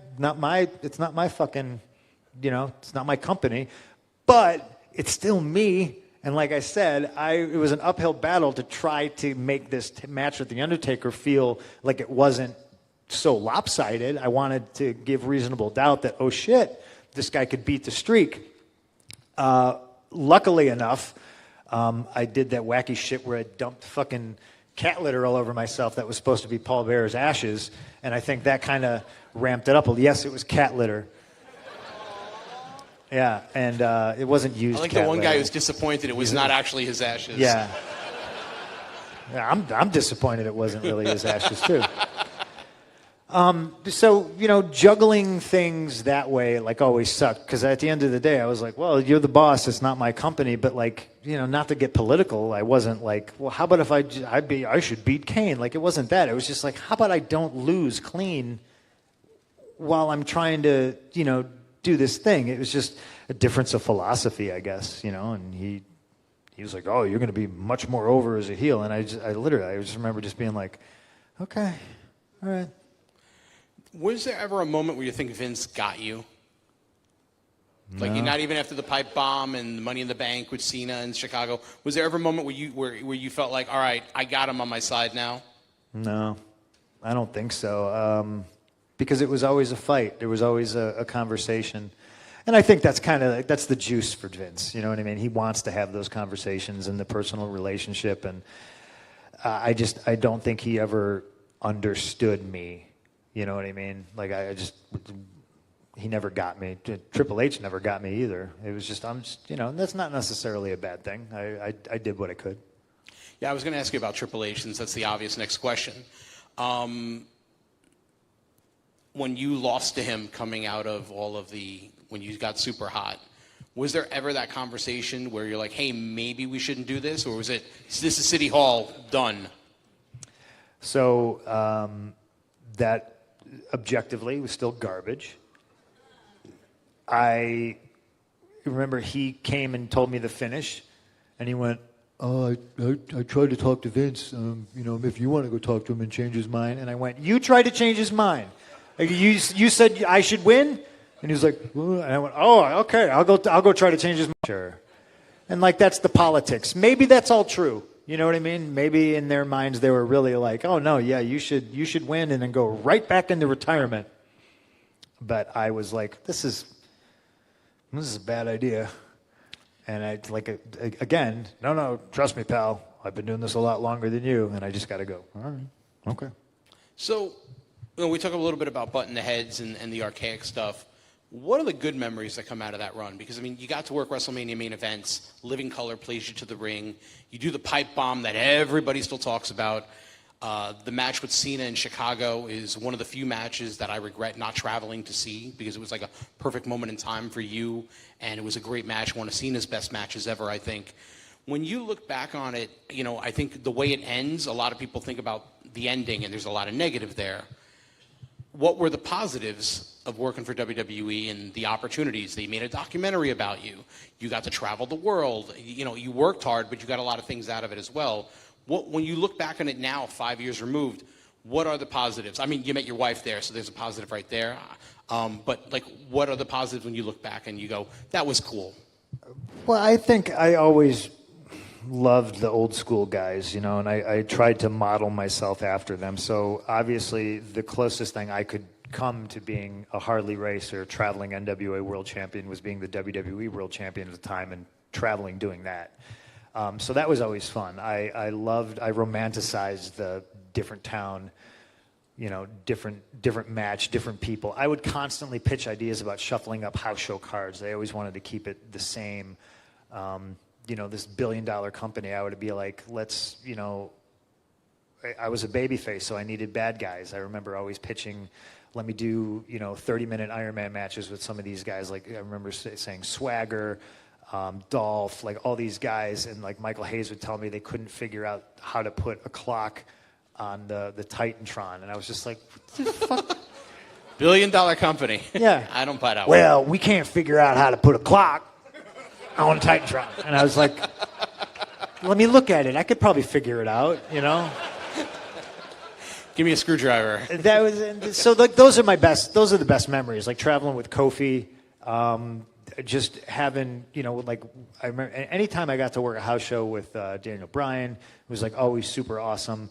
And I just enjoyed working with a myriad of different guys who had different styles, and in my opinion, always at least pulling a decent match out of them.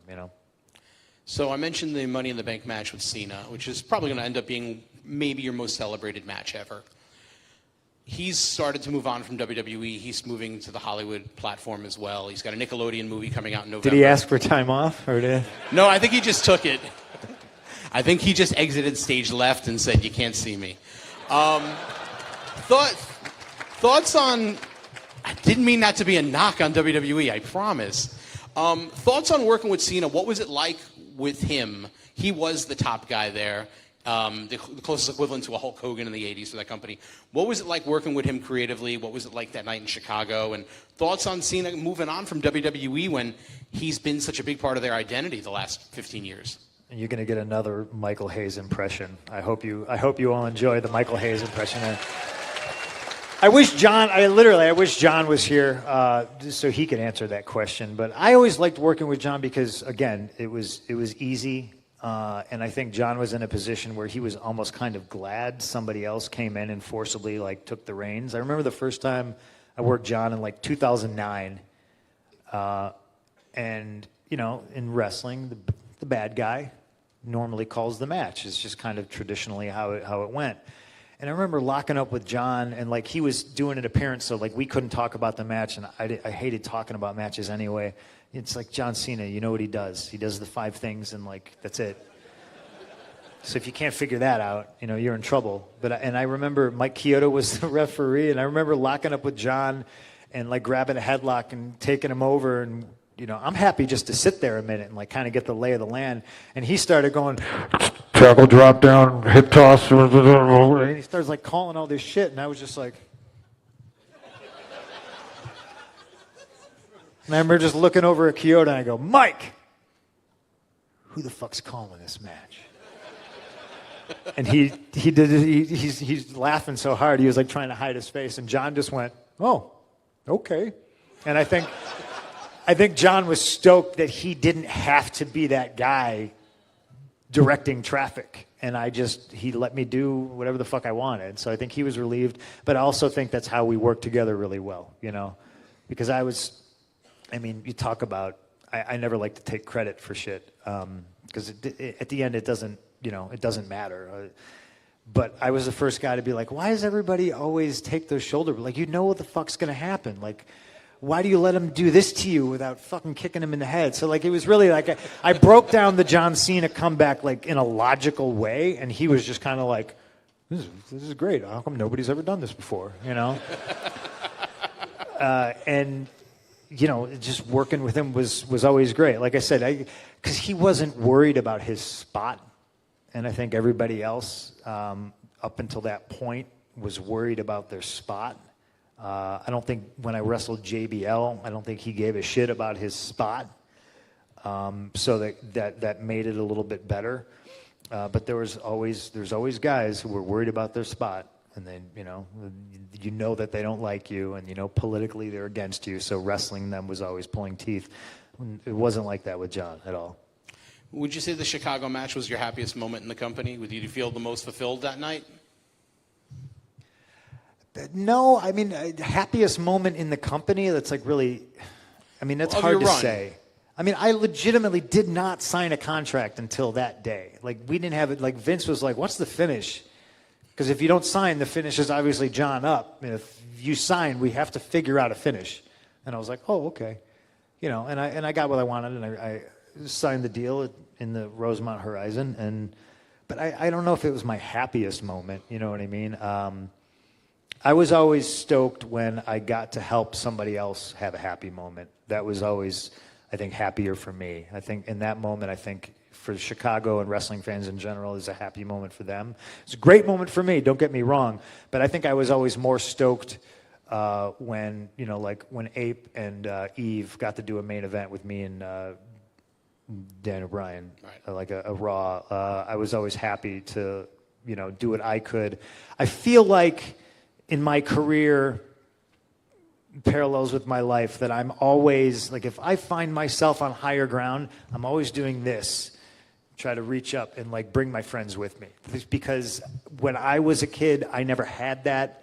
So I'm always empathetic to that, and I always want to bring everybody for the ride. I always want to bring everybody up and bring everybody along. I always try to get my friends jobs. I always try to, work with my friends to bring them up. If I'm up, a level. I'm always just like, come on, let's go. Here, like I kick this door in, let's all go. If you want to go, fast, you go alone. If you want to go far, go together.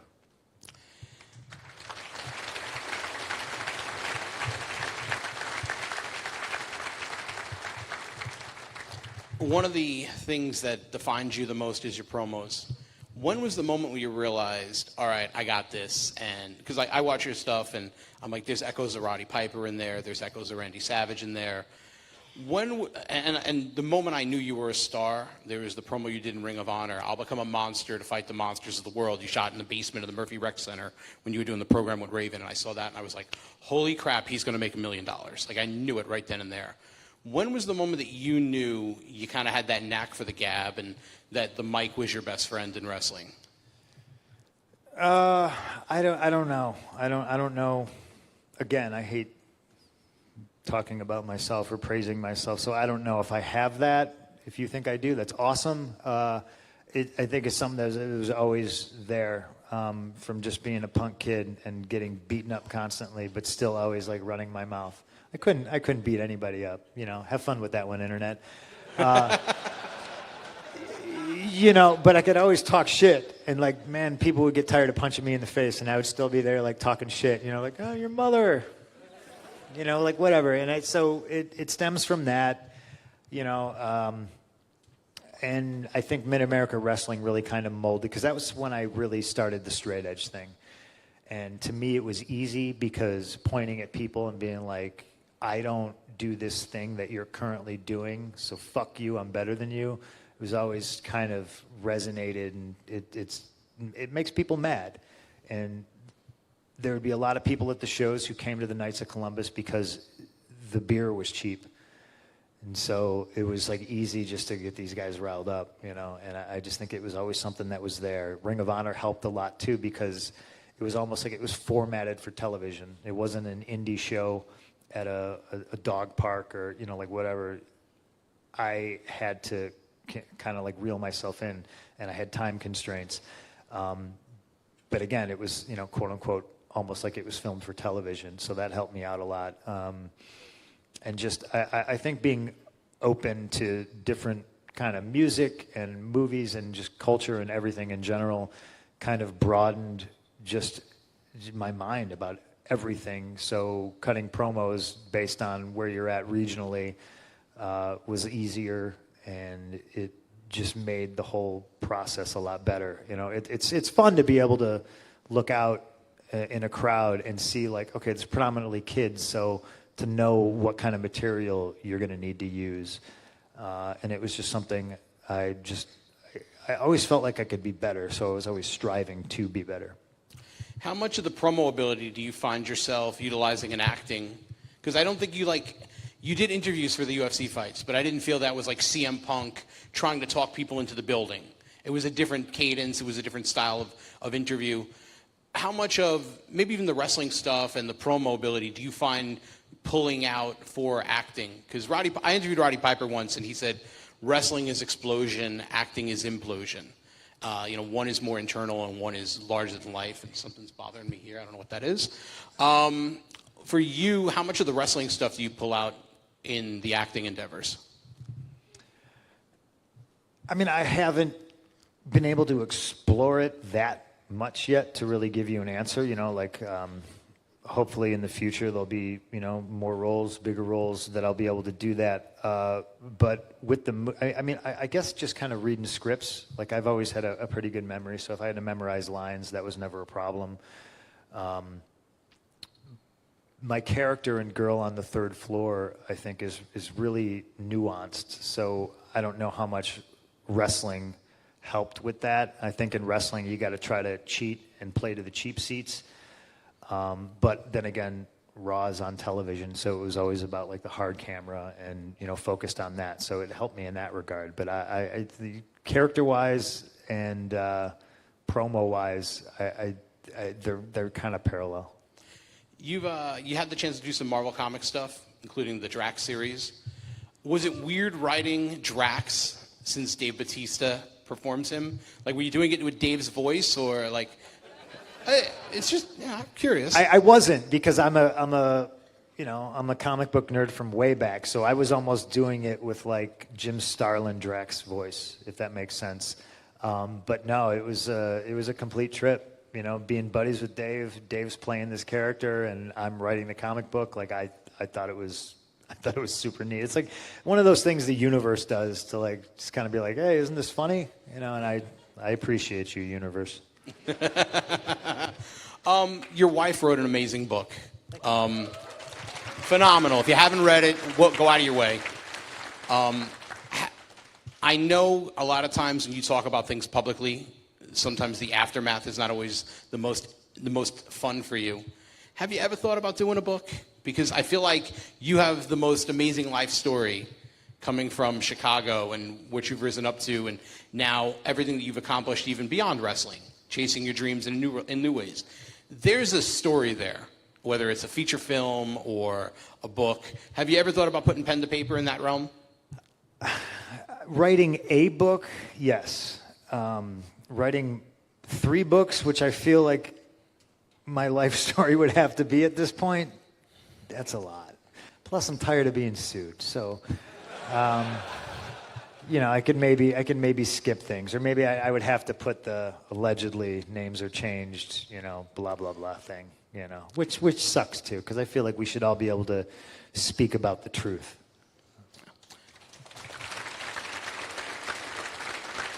But I also saw the hell that my wife went through writing a book, so I don't know if I want to experience that, you know. Plus, she wrote a really great book, and I don't need her over my shoulder going, you know what you need to do? And I'll be like, hi. You know, okay, I know you're the expert, New York best time seller. Well. So, WWE makes movies now. One of them was Fighting With My Family, the story of Paige, which is a great movie. If you haven't seen it, it's the best film they ever produced. They were filming one night in Los Angeles. Rock was there producing. It was his film. He went out to cut a promo for the house and brought up your name. And I'm sure terror wreaked out. Did he bring up my name? Actually, I'm sorry. The fans chanted your name, which happens bless quite your a bit. heart, fans. Whew, we're good. Right. I mean, it's wild that people chant my name. How long have I been gone? 5 years? It's crazy. I've been gone so long, and people have been chanting my name so long that people who never even saw me wrestle hate my guts. That is a fucking testament to what I don't know, but all right. So he picks up on it, pulls out his cell phone, brings up your name on the live mic at a WWE show and on a Raw taping in Los Angeles in the Staples Center, one of their major markets. I'm sure terror wreaks out behind the scenes. And he pulls out his cell phone, he dials your number. Why didn't you pick up? I was in the elevator going to the bottom floor to walk Larry.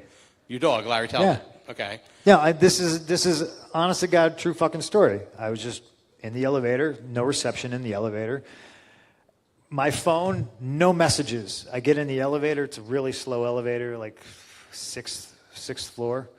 By the time it gets down and I walk out the front door of my apartment building, I have 87 messages on my phone. And I'm like, the same thing happened to me. I think somebody's dead. So I'm like, oh my God, what is going on? What is this strange number? And I just get like number after number on my phone. It's just like, answer your phone, pick up your phone. Why aren't you answering your phone? And I'm like, fuck, who's dead? This sucks. So I get outside. And I'm like, Larry's a terror, so I'm like, I got to make sure he's not trying to bite anybody. And I'm like walking, and I'm like trying to look at my phone to figure out like what's going on. And that weird number comes up again, and I'm like, I don't know. And I'm trying to answer it, but it's like not going through. And I'm like, what the fuck is going on? I had no idea what was going on until like I'm done with the walk, and I finally figure out, okay, oh, Rock's calling me live from the Staples Center. Okay. This is fucking weird. And I started texting him like immediately after that. And he got right back to me. He was like, oh, brother. I was like, I tried to answer. You know, I was outside. I was in an elevator. It just didn't work out. Did you ever hear if they freaked out as everyone assumes that they did? Like, I can't imagine that they disciplined The Rock. But if there was a moment, that might have been it. See, this is the brilliant thing about him. This is how smart he is. And this is why nobody else in this situation would have been able to do this. It's like he recognized that, okay, these people aren't going to shut up. They're not going to stop chanting for CM Punk. so he goes along with it. And it was fucking brilliant. Because guess what? They got their shot. They finished the fucking thing. And he created a hell of a fucking moment. He made, you know, all the people in the Staples Center feel like, fuck yeah, that was awesome. And it was a cool moment, you know. It's just brilliant. Brilliant. It shows you what a fucking smart guy that he is. And yes, I did hear. It was part of the text messages I was getting. A couple people backstage were like, "It's crazy back here right now. There's a couple broken headsets. There's shit's flying everywhere." I started getting texts, and I'm like, this has to be a joke. There's no way this happened. And then I look on Twitter, and there's like clips of him, and I'm like, oh my God, they are not going to be happy about this. This goes against everything that they want to happen at their shows. Yeah, but it was great too, because like me and him the next couple days like just traded texts back and forth, and I was just like, hey man, you know, when you were there, maybe I was like a dick to you. I said, but you know, like it's politics, and like, you know, I don't hold any grudges. And he was like, oh my God, great. He's like, I came back there and like it was completely alien to me, and I like felt weird and I felt bad. He's like, so like me and him like had a great moment based off of it too. So it was, you know, it was positive all around. Why were you a dick to him? I don't think I was a dick to him. It's a fair backup. It's a fair follow-up question. Yeah, it is a fair follow-up question. When I was supposed to wrestle him, now mind you, I wrestle until my knee locks up, and now I need surgery. And I was wrestling, I think, Kane on a Monday Night Raw, and my knee that was it. So I literally get on the jet with Vince and Hunter. We fly to Pensacola. They drop me off. They get back on the jet and they fly to wherever SmackDown was on Tuesday.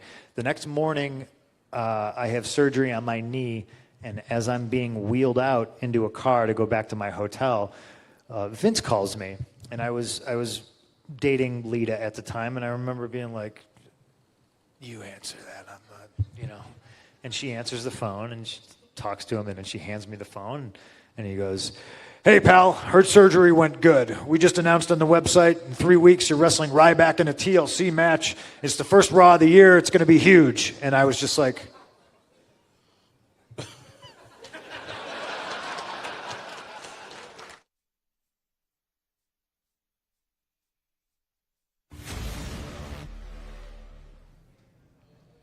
For our viewers on pay-per-view, that's going to wrap up CM Punk here at Starrcast 3. Mark, news made here in Chicago. Punk said it all, Scott, but if you'd like to see him say still more, keep watching Fight TV. For Mark Madden, I'm Scott Hudson.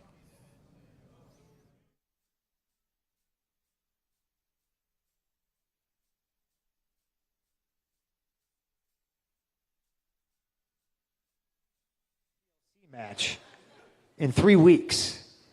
And I remember when I finally did come to the next day, I was on the phone with Vince, and I was like, "Vince, like my knee." And he goes, "Oh, so-and-so came back from that surgery in 2 weeks." And I was just like, fucking great. But, you know, like, what if something goes wrong? What, you know, like, there's just too much. And to announce it on the website before you even talk to me, it's a little much, you know? And then, but again, like, choke it down, be a good soldier, that toxic shit. Oh, it's got to keep going, you know. No time off. Just fucking wild, you know? Yeah, I should have been like, "Hey, can I have a vacation?" Yeah. But no, so when I wrestled Rock, I remember the first time, I don't know if I'd met him, so maybe he'd been around, but I went, and it was in Tampa, and the night before, it was requested that I go to his hotel rooms. He's got the whole suite in this Tampa hotel, and I walk in there, and it's him, it's Brian Gewirtz, it's his assistant. There's like 2 other people in the room. So I'm immediately like, fuck, I'm outnumbered, you know? And I remember somebody who I didn't know, who was, you know, part of his team, walking up to me and handing me my promo. And I was just like, "Whoo, buddy." I was like, "All right." You know? And then we start like talking, and I feel like maybe it was like a very Hollywood kind of setting where like maybe they're doing a table read or something like that, and like again, this is how this dude operates, you know what I mean? But I was just like, well, this is me and this is how I operate. And they had like all this stuff, and it was just kind of a crash course of me and Rock getting in front of each other for the first time. And it wasn't negative, so to speak, but it was very much like no, this isn't how I do things. And then him being like, oh, okay, cool. Well, this is how I do things. Okay, well, let's figure it out. You know what I mean? Because if you say this, this, and this about me, then I'm going to say this, this, and this about you.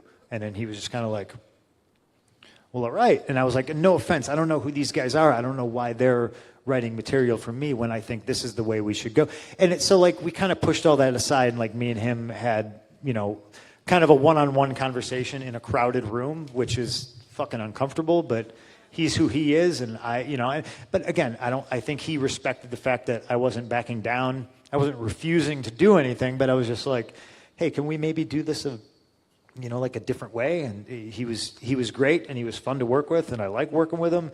I just threw that out there because I was like, oh, he's texting me. I was like, hey, if I rubbed you the wrong way, I know we kind of had that little thing that first night. And he was just like, no, fuck it, water under the bridge. That's all. That's all it was. All right. It's a lot, I know. I'm sorry.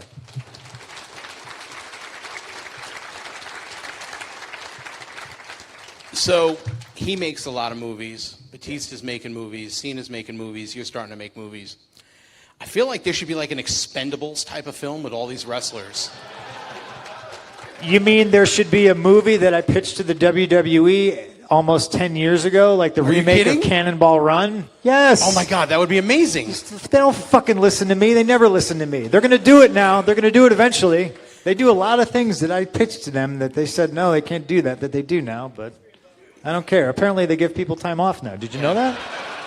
I've heard. It's fucking crazy. It's seriously crazy. It's seriously crazy, and I'm not mad. I'm not mad, but man, hindsight's 20/20. If you just would have given me some time off. They get time off, but as this gentleman yelled out, still no ice cream bars. They'll do it. They'll do it eventually. They will. They'll do it eventually. How close were we to the return of the ice cream bars when you were making all that noise? I don't know. They never said anything to you about it? I was reaching out to like Good Humor to like try to facilitate stuff. Like they don't. Yeah. I don't know. I feel like they could do it, right? Good Humor. Doesn't Kofi have cereal? Yeah, New Day has cereal. There you go. And pancakes and now. Pancakes. Oh yeah. They come out with. I'm not making this up. I cannot believe I'm explaining this to CM Punk. The New Day comes out with a big platter of pancakes and tosses them out to the fans. Like Frisbees, like Lanny Poffo. But do they like sell them? No, they don't sell them. They just toss them out. Oh, okay. I said, okay. Wait, but they do sell breakfast cereal. Do they sell the cereal? They do sell the cereal. See, that's smart. Yeah. Yeah. There you go. You would eat it. Apparently not so bad. Thank you, noted food critic. You know what? You traveled a lot with Kofi. He's the WWE champion now. Yes. Thoughts on that? Yeah. So along with doing play-by-play for CFFC, some of my broadcasting duties nowadays, I work for Stadium Network. I'll do a lot of fill-in stuff, working on developing my own show. And they brought that up. I fill in on a show called Sauce and Shram when one of them is on vacation. Sorry. And that, I think that must have happened like that weekend, and I was like there on a Monday filling in for one of them, and they brought that up, and they asked me about it, and I said, man, it's so fucking awesome looking at where Kofi is, because I know he's got 2 kids, and that's probably just so rad that it happened now. But my first comment was, should have happened 10 years ago. But it might be better for him that it happened now because his kids get to see it and his kids get to enjoy it, and I think that's probably the best thing in the world for him. And he's wrestling Randy Orton again, so we're right back where we started. Bless your heart, Kofi Kingston. Jumping back over to the movie thing, you said earlier, comic book nerd. We live in this golden age now where every character gets a series or gets an animated feature or gets a feature film. Like, I remember going to see like Nicolas Cage and Ghost Rider and just being happy there was a Ghost Rider movie. Now it's like Avengers Endgame and all this crazy stuff. There's got to be a Marvel movie or a DC movie for you somewhere. Like, I've always thought, like, you carry a lot of Han Solo and Indiana Jones and like that Harrison Ford sort of. Yeah, there you go. But like, is there a dream Marvel or DC role for you? Like, I know we're early on in the Hollywood endeavors here, but there's got to be something for you. I think what? Casey Jones. Punisher. Anybody else? Is there any casting agents in the audience? Spider-Man. Anybody? I'm a little old for Spider-Man. But the Spider-Verse. Yeah. I could be old Peter Parker. Logically, I'm a pretty pragmatic thinker, so I try to think of like, man, what would be kind of cool? And I thought being like a 2019 version of Kraven in a Spider-Man movie might be kind of neat. You could be like weird, like militia dude, like wearing the tactical gear, and it's kind of topical because everybody apparently has an AR-15 now. And it could be. Tell me I'm wrong. Sadly, you're not. Tell me I'm wrong. I think that could be cool. Casey Jones, I feel like is a pretty rad fit. But I think those are great characters. I think that would be fun to do. Can I pitch a crazy idea? I mean, can you pitch it to fucking George Lucas, please? All right. So they're talking about developing this as a series, Moon Knight. I think of you. I would love to be Mark Spector.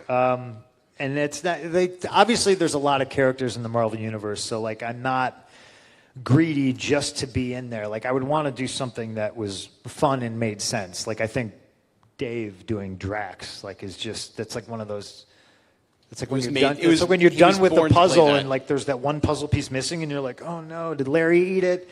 And then you find it and you're just like, there it is, and you finish the puzzle. I feel like Dave is like a perfect fit for that. I don't know if that exists in the Marvel universe for me, but obviously, my DMs are open. That's what the kids say nowadays. Well, and I think in Hollywood, along like a lot of other things, I think it's not so much what you know, it's who you know. And I think after people see, I'm talking like casting directors and, directors, writers and stuff like that, once they see the performances, I think more jobs will come my way. And, you never know. I mean, everybody's got a streaming service. There's content that they need. So we'll see. I'm stoked I did 2 horror movies. I mean, as a kid who used to walk into... like the local video store was MTM Video, and I used to immediately like just walk to the horror section and just be like, what the fuck is this? I'm renting this. And it's just wild to me that I was fortunate enough to be able to make these genre movies. It's great. And that time period was great because you could get you could walk into the video store, see all the artwork, and it's like, what is this? That's what it was. And it was never as good as the artwork, but it was still fun to watch. Motel Hell. Look at this. Looks cool as hell. Yeah. So you do have a friend who's going to be in the DC universe. Cinematically, John Cena is going to be in Suicide Squad, but I'm talking about. Is he really? Yeah, he's going to be in Suicide Squad. I didn't know that. In the second one, yeah. I did not know that. But Dwayne Johnson is going to. They haven't announced yet, but he's in it. Oh, that's weird. Yeah, so maybe you could text him and find out right now. But your buddy, no. He's not going to text John Cena. It was a joke. But The Rock is going to be playing Black Adam at some point. Ooh, should I call him? I just read online The Rock's walking his dog. Is there anything on the DC side that you go, because I mean they're kind of trying to find their way with their movies. Is there anything that you're like, maybe that'd be fun? Because look at the reimagining of Aquaman, nothing like the Arthur Curry character that all of us grew up with, and people loved it. So anything out there you think about? I think you're the DC guy. And it doesn't have to be this way. When I was a kid, it was very much like, us against them. So I was like a Marvel guy. So I was like, DC, blah. It doesn't have to be like that. I'm here to tell you, like, we need to realize that, like, it's all there for us and we should enjoy all of it. Like, right now, like, I see a lot of AEW hats. But realize that you can watch all of the shit that's out there.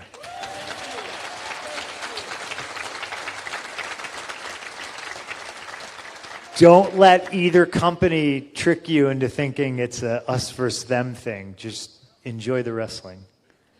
Whether it's WWE or AEW or NXT, you guys don't have to choose. You can fucking watch it all. That's rad. So what DC character? I don't know. Could I I'm not big enough. Could I pull off Lobo? I don't know. Lobo would be fun. I'm just trying to think of the ones I like, I mean, Ambush Bug? Nobody's going to make me Batman. I think Lobo might work because he could hide my ugly face in makeup, There you go. What? Somebody yelled something. What? That's the dream right there. Hasbro makes an actual good G.I. Joe movie. There you and go. like I get to just be Flint or something like that. All right. You know? Oh, they're developing a He-Man movie. You never Are know. they? Yeah. What the fuck am I going to do? Orko. Orko? Oh, Orko. yeah. Like, that's not going to be CGI. No. Yeah. Storm and Shadow. There you go. I do have the tattoo. I do. You know what? No. Realistically, I'm a Dreadnought. Ah, Dreadnought. There you go. Yeah, I could be him. You know what? You might have been born to play Zartan. That is dead on now that I think about it. Put the hood on you. Grape the soda and makeup. chocolate Yeah, donuts. grape soda, yeah. Yeah. So we talked a lot about a bunch of different things.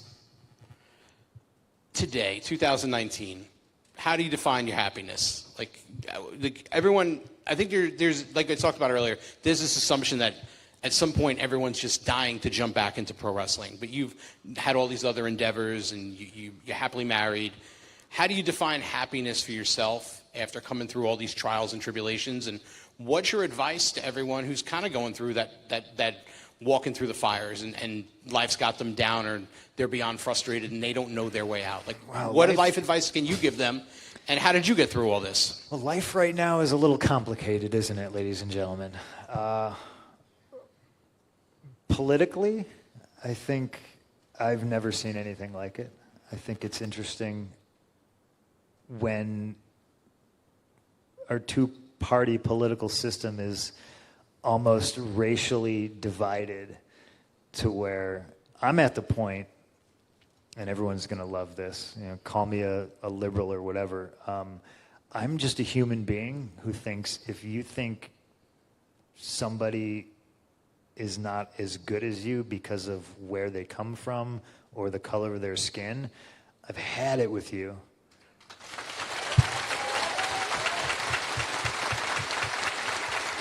And I've always felt this way. But my wife is brown. And I never, ever looked at her like that. I've never been like, I married a brown lady. To me, I just married a human being, right? We're walking down the street the other day. This is in Milwaukee. And a car goes driving by. And this lady sticks her head out and yells, "Go home! Go where you came from!" And I immediately am going, oh shit, am I wearing Cubs gear?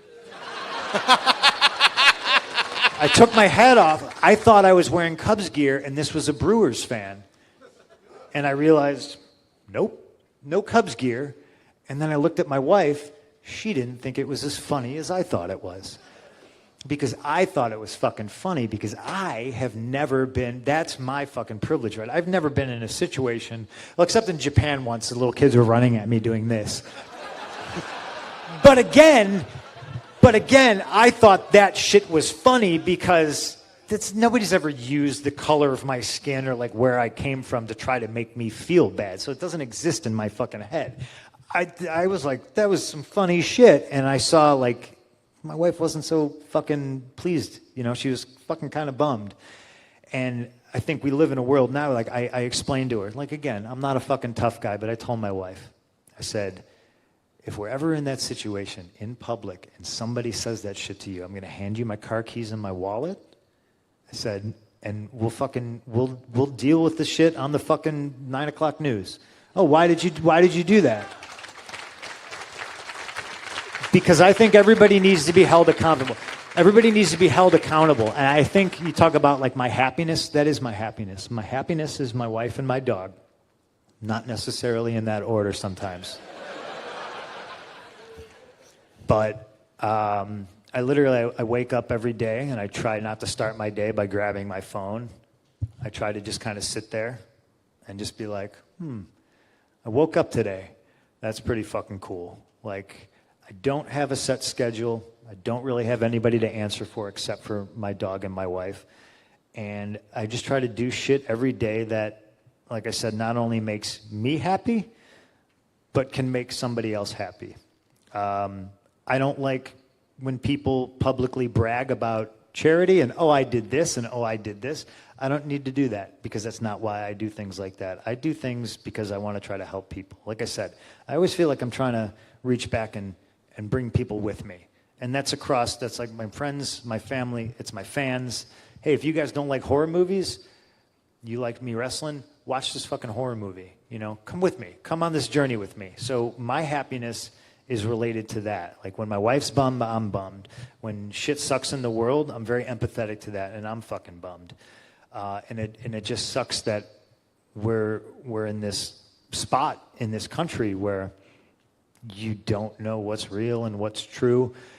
But I think being nice to the person next to you on the subway is always going to be real, and that's always going to be true. And I think more people just need to do that. And I think it'll be a better, happier place. Like I said, to not make it, you know, political. Like the, you know, AEW and NXT are going to go in fucking head to head. That's a plus for everybody in here. That's awesome because you guys get to watch it. Nobody's not, if you guys watch one, you're not going to watch the other, right? You're going to watch everything. So let them pretend like there's some sort of war going on, and you guys just get to reap the benefits. I think that's great. You know, don't fight other people because somebody with more money than you tells you that you have to. It doesn't have to be like that. Truer words never spoken. So as we start to wrap this up, is there anything that throughout everything you've been through and all the things that are said about you and all the experiences you've had, that this audience out here, this audience watching on Fight, this audience watching on pay-per-view, don't understand about the life that you've lived or that the choices that you've made? Is there any misconceptions still out there that maybe you'd want to clear up?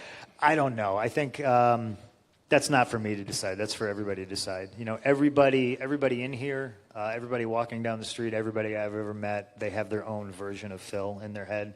It's not for me to live up to whoever that is supposed to be. I try to be nice and kind to everybody. I can't prevent people from having a negative view of me based on something they read on the internet, and it's not worth my time to try to explain stuff to me. I don't think anybody should, you know, like I said, as long as you're doing something that you enjoy that doesn't hurt somebody else, more power to you. Don't worry about trying to explain yourself to friends, family, especially not people on the internet. And if I can make a suggestion. Just one? Twitter has become an infinitely better place since I found out that you can, like... Block? No. What's it called? Mute? No. There's like a special notification thing where I went through and I was like, oh, I can do, like, so like people with no verified email. Oh, if they don't follow you, you don't see them and things like that. I put all these notifications on and it's like such a better place. And like, you know, so people are screaming into the void. And I don't even block people anymore because I don't see it. You know, people who don't want to, like if they don't have a picture, that was one of the notification things. And I was like, oh my God. You took away the eggs. Yeah. I was like, why didn't I do this sooner? But it's been a much more enjoyable experience. I suggest you all do that. Because Twitter's not real life. It's not. I mean, unless there's an egg in here that wants to say some real vile shit to my face. How much time do we have left? I think we're actually overtime, believe it or not. Are we? Yeah, I think so. Oh, I need a vacation. So unless any eggs would like... So unless any eggs would like to step up and get their own pipe bomb, I want to thank you for sitting down with us. This has been a great privilege. Thank you. Me and Mike actually go back a lot. Like I asked Mike to do this. Mike used to host these bus rides. Yeah, the bus trips. Yeah, to Ring of from Honor. New York to Philly in Ring of Honor, and I would come on the bus and do like quick Q&As with everybody who was brave enough to ride a bus from New York to Philly to watch some pro wrestling because I just thought that was so cool. But I do remember one time when I was in IWA, I emailed you and I was like, "We should do bus rides to Ted Petty Invitational," and you never I was replied. like, yeah, that's not you happening. never replied to me. I don't remember it. I don't even remember the email. Yeah, hey, thanks everybody. I feel like I was gonna say no. Thank you. This is real life. Like, I was completely anxious coming out here and nervous because how do I fill 90 minutes? And I kept telling people that. And a couple buddies of mine were like, dude, just go live in the moment like you always do and just be you. And that's what I try to do. So hopefully nobody's disappointed. There wasn't like a big announcement or anything like that. My purpose for doing this obviously was just kind of to come feel like I'm hanging out with a room full of friends. And I get to meet you all, sign stuff for you, and, hopefully, man, I hate the word put smile on people's faces. But I hope to give you a couple memories you can bring home and, well, true. And I appreciate you for saying that. Thank you. Thank you, guys. I appreciate it.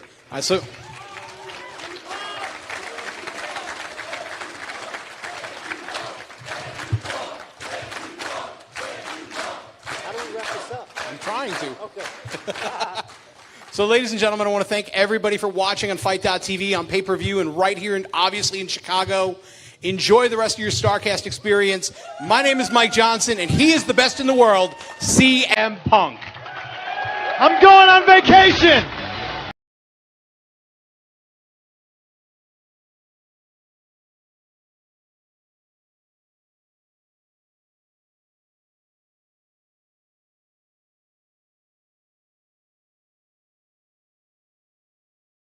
CM Punk is getting his time off, Mark, finally. After all of these years, what an incredible job by Mike Johnson, and news made by CM Punk. I thought it was a tremendous interview. I thought Mike Johnson did a great job as the conductor thereof. And CM Punk said everything there was to say. It was just amazing. I still don't feel like we're any closer to him making a return to wrestling. Nope. But you know what? That's okay. He seems very happy. Yes, he does. And after all, that's what it's all about. We're not here to tell people what to do. And I'd rather see him happy than see him in a ring again. That said, wouldn't it be great someday, on his terms, to see him in a ring again? An amazing man, an amazing interview. I guess the takeaway is Punk's not coming back. He's not coming back tonight at AEW All Out. Sounds like he's not coming back at all. He's happy doing the comic books. He's happy being a husband to AJ Lee. He's happy doing his broadcasting career. He's happy doing movies. Well, I hope he comes back to Starrcast whenever the next one is. Absolutely. Because it was a ball hearing him and Mike Johnson operate up there. And I got to tell you, this is my second Starrcast, third overall. I think this had to be the best one yet. Oh, yeah. I had a terrific time. This place was packed for CM Punk. The interview, the best in the world. And I think in the future, Starrcast is only going to get better and better and better. This is it for Starrcast 3. What a weekend we've had. Mick Foley earlier today. Yesterday we had Tony Schiavone and Jim Ross doing Atlanta Wrestling Memories. We also had Dean Malenko, who was hysterical yesterday. So much more going on. Diamond Dallas Page was here.